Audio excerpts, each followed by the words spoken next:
Hola, mi nombre es Orlando y en este video te explico cómo se resuelve un ejercicio de vectores, contenido que forma parte del tema 1, Matemática, para el examen de Fundamental Engineering en Eléctrica y Computación.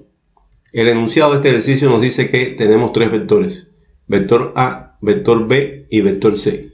Y nos dice que la magnitud del vector resultante es más cercana a y tenemos las cuatro opciones de respuesta de las cuales debemos determinar cuál es la correcta. Una primera variante de solución sería obtener el vector resultante de forma gráfica.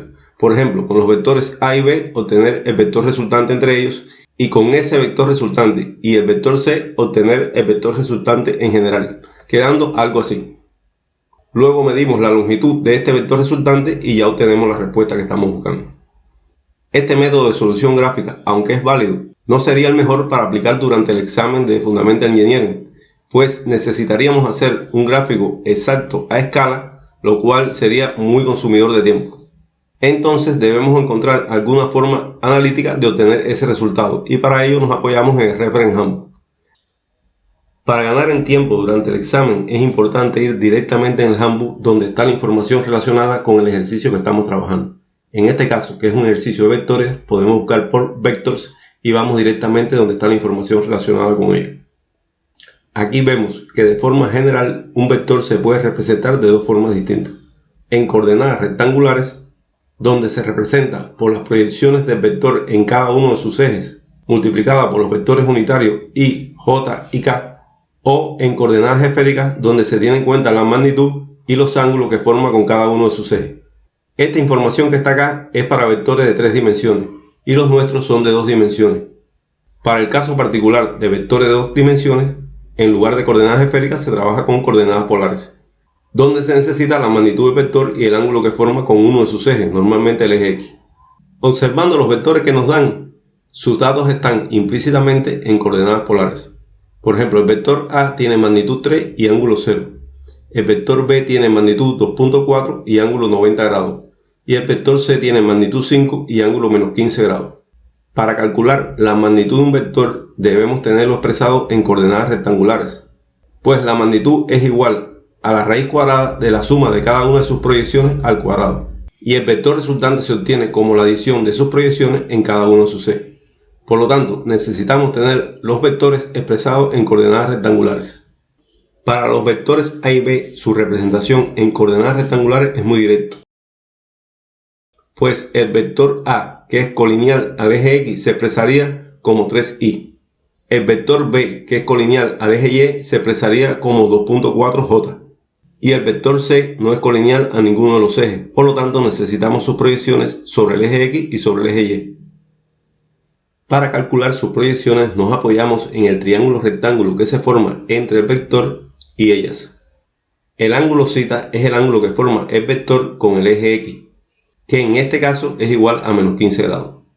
Entonces, la proyección sobre el eje X podemos calcularla usando la definición de la función coseno, la cual es igual a cateto adyacente sobre hipotenusa, en este caso la proyección sobre el eje X dividido por el vector.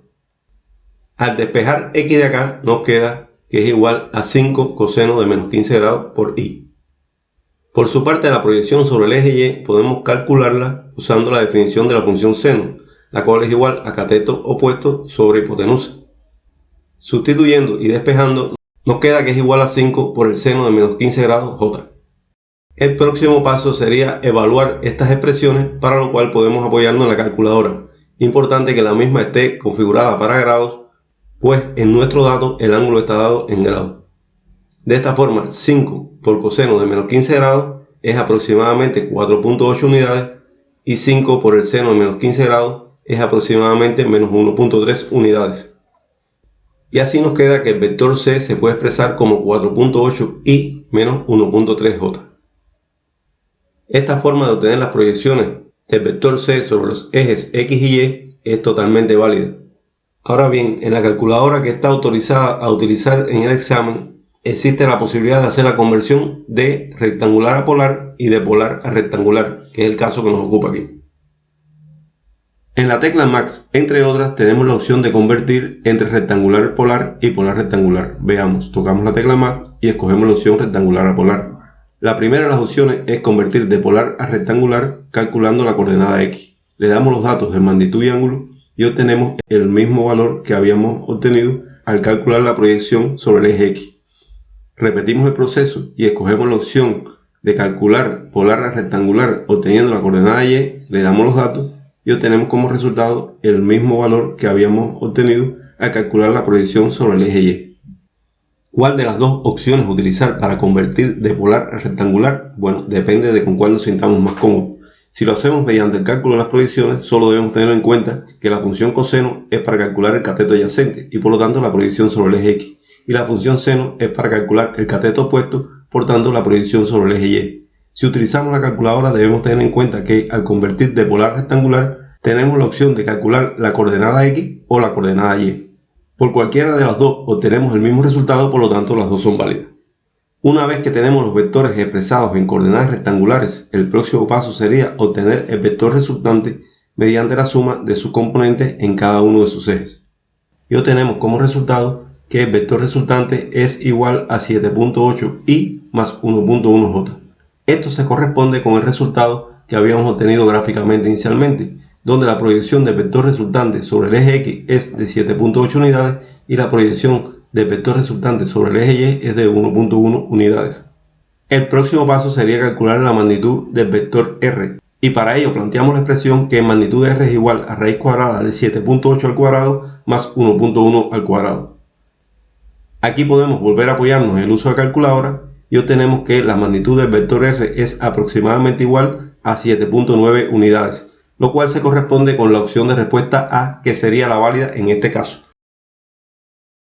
Muchas gracias por ver este video, esperamos que te sea de utilidad en tu preparación para el examen de Fundamental Engineering y te esperamos en este canal con más contenido sobre estos temas.